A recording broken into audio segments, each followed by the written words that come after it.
Welcome, आपका स्वागत है डॉक्टर कलाम स्टडी पॉइंट में। आज हम सीखेंगे मैथ क्लास 9 चैप्टर फर्स्ट। बच्चों, चैप्टर फर्स्ट का नाम संख्या पद्धति। इसमें हम संख्याओं के बारे में सीखेंगे। सबसे पहले मैं आपको कुछ संख्याओं के बारे में बता देता हूँ। सबसे पहले हम सीखेंगे प्राकृतिक संख्या क्या होती है। इसको इंग्लिश में नेचुरल नंबर कहते हैं।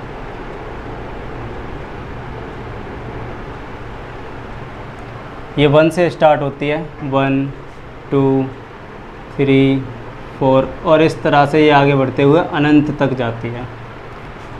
इसके बाद पूर्ण संख्या आती है, जिसको इंग्लिश में होल नंबर कहते हैं, और ये 0 से स्टार्ट होती है। 0, 1, 2, 3, 4 और ये भी अनंत तक जाती है। इसके बाद पूर्णांक आता है, इसको इंटीजर कहते हैं।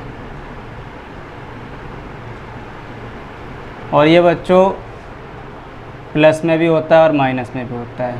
तो 0 के बाद प्लस में 1, 2, 3 और फिर अनंत तक। इसी तरह 0 से पहले -1, -2 और इसी तरह अनंत तक। तो ये 3 नंबर हैं, प्राकृतिक संख्या, पूर्ण संख्या और पूर्णांक। ये हमने सीखे। अब हम इसमें एक चीज़ और सीखते हैं, परिमेय संख्या क्या होती है। परिमेय संख्या, इसको इंग्लिश में रैशनल नंबर कहते हैं।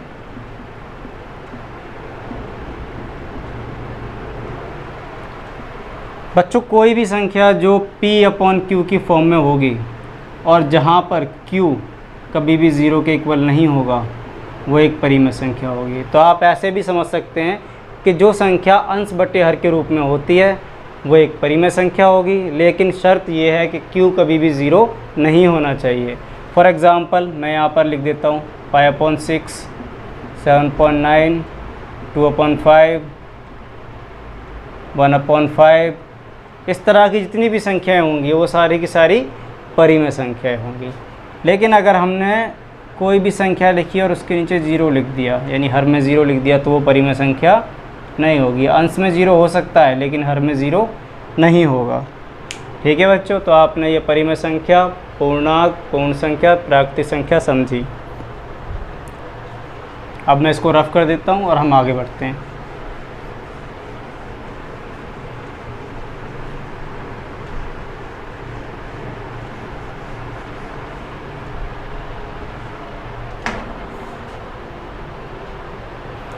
बच्चों, हम स्टार्ट करते हैं एक्सरसाइज 1.1, जिसका पहला सवाल ही ये है, क्या 0 एक पूर्ण संख्या है, 0 एक परिमेय संख्या है? तो इसका आंसर क्या हो गया? 0 एक परिमेय संख्या है या नहीं है? क्या 0 एक परिमेय संख्या है? तो इसका बच्चों सॉल्यूशन ये है कि हम 0 को 0/1 लिख सकते हैं। और आपको मैंने अभी बताया था कि अगर परिमेय संख्या के हर में 0 नहीं है तो वो एक परिमेय संख्या, अगर उसके हर में 0 आता है वो परिमेय संख्या नहीं है। तो 0/1 को 0 को हम 0/1 लिखेंगे। इसके नीचे जो इसका हर है, हर वो 0 नहीं है, इसलिए 0 क्या है? एक परिमेय संख्या है। 0 एक परिमेय संख्या है।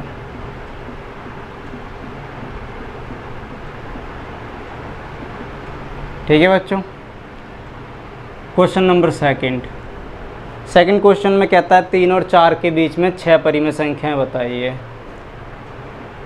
3 और 4 के बीच 6 परिमेय संख्या बताइए।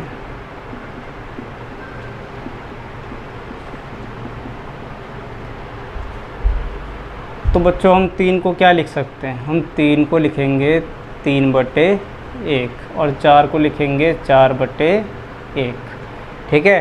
क्योंकि अगर हर में कुछ ना दिया हो तो 1 हमेशा प्रेजेंट रहता है, और इन जो भी संख्या दे रखी है उनके बीच में अगर परिमेय संख्या निकालनी है तो हर को हमें बराबर करना पड़ेगा। यहाँ पे ऑलरेडी हर बराबर है। अब देखो बच्चों, हमको 6 परिमेय संख्या निकालनी है, तो हम इसको 7 से मल्टीप्लाई करेंगे, तो ये हो जाएगा 3 सत्ते 21 और 7 एकम 7। इसी तरह इसको भी 7 से मल्टीप्लाई करेंगे, तो ये हो जाएगा 28/7। तो आप यहाँ पर देखो कि जो 21/7 है वो 3 की फॉर्म है और 28/7 4 की फॉर्म है। ठीक है बच्चों, या ऐसे समझ लो, अगर हम इसको काटते हैं तो 3 ही आएगा और इसको सॉल्व करते हैं तो 4 ही आएगा। तो हमसे पूछा गया कि 3 और 4 के बीच में 6 परिमेय संख्या बताइए। हम लिखेंगे 3 और 4 के बीच 6 परिमेय संख्याएं, तो वो क्या होंगी? 3 21/7, तो हम क्या लेंगे यहाँ पर 22/7, फिर 23/7, आगे 24/7, 25/7, 26/7 और 27/7। हम यहाँ पर 28/7 नहीं लेंगे क्योंकि ये किसकी फॉर्म है? 4 की फॉर्म है। 6 परिमेय संख्या निकल चुकी है, तो ये हमारा क्वेश्चन नंबर 2 भी कंप्लीट हो गया। अब आगे बढ़ते हैं, मैं इसको रफ कर देता हूँ, आप इसको देख लो। ठीक है बच्चों,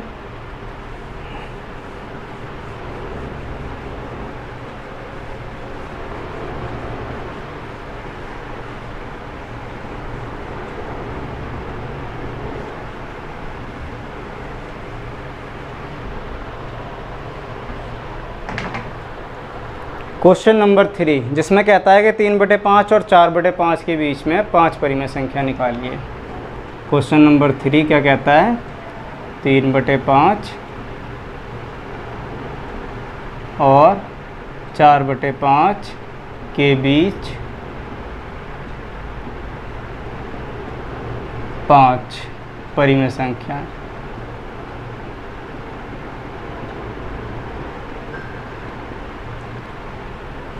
अब देखो बच्चों, मैंने आपको बताया था कि पहले हमें हर बराबर करने होते हैं, और यहाँ पर हर ऑलरेडी बराबर है। कितनी संख्या निकालनी है? 5। तो मैंने आपको ये भी बताया था, अगर 5 निकालनी है तो एक नंबर बढ़ा के मल्टीप्लाई करेंगे। जैसे पिछले क्वेश्चन में 6 निकालनी थी तो हमने 7 से मल्टीप्लाई किया, हम इसमें 6 से मल्टीप्लाई कर देते हैं, तो ये हो जाएगा 18/30। इसको भी 6 से मल्टीप्लाई कर देते हैं, तो ये हो जाएगा 24/30।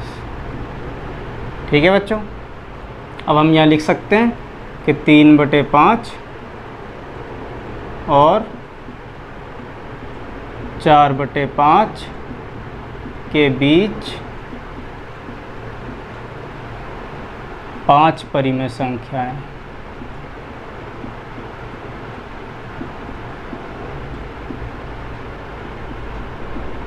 तीन बटे 5 की फॉर्म क्या है? 18/30। इसको नहीं लेंगे, इसके आगे लेंगे 19/30, फिर 20/30, 21/30, 22/30, 23/30 और 24/30 हम नहीं लेंगे क्योंकि 24/30 4/5 की फॉर्म है। तो ये हमारी 5 परिमेय संख्याएं निकल आई। ठीक है बच्चों, आसान क्वेश्चन है, कोई दिक्कत नहीं है। चलो ठीक है, अब हम अगला क्वेश्चन इसका देखते हैं, 4th क्वेश्चन, जिसमें आपको सत्य और असत्य बताना है।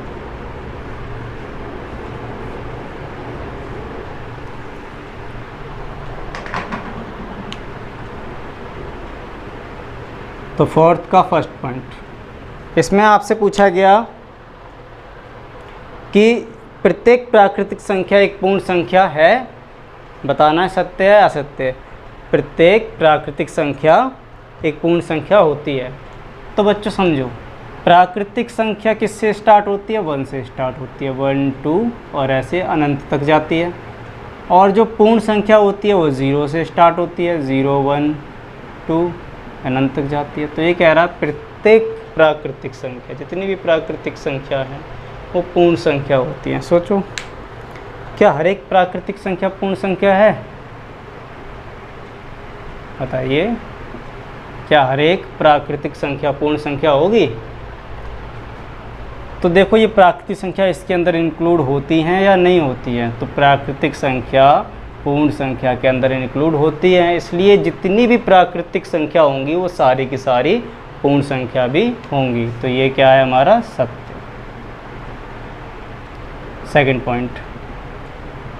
सेकंड पॉइंट में आपसे पूछा गया कि प्रत्येक पूर्णांक एक पूर्ण संख्या होती है। प्रत्येक पूर्णांक एक पूर्ण संख्या होती है।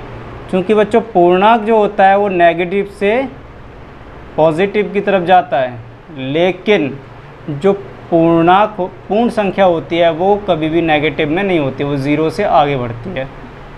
ठीक है बच्चों, वो आगे बढ़ती है 1 2 3 करके आगे बढ़ती है, नेगेटिव में नहीं आती। तो कह रहा है कि प्रत्येक जो पूर्णांक है वो पूर्ण संख्या होती है। तो प्रत्येक पूर्णांक पूर्ण संख्या नहीं होती, असत्य। प्रत्येक पूर्णांक पूर्ण संख्या नहीं होती। थर्ड पॉइंट में कहता है ये कि प्रत्येक परिमेय संख्या एक पूर्ण संख्या होती है। प्रत्येक परिमेय संख्या एक पूर्ण संख्या होती है। तो बच्चों यहाँ पर आप एक एग्जांपल के थ्रू समझें कि 5.2 एक परिमेय संख्या है, बिल्कुल है, लेकिन अगर इसको हम सॉल्व करें तो ये कितना बनेगा 2.5। क्या ये पूर्ण संख्या है?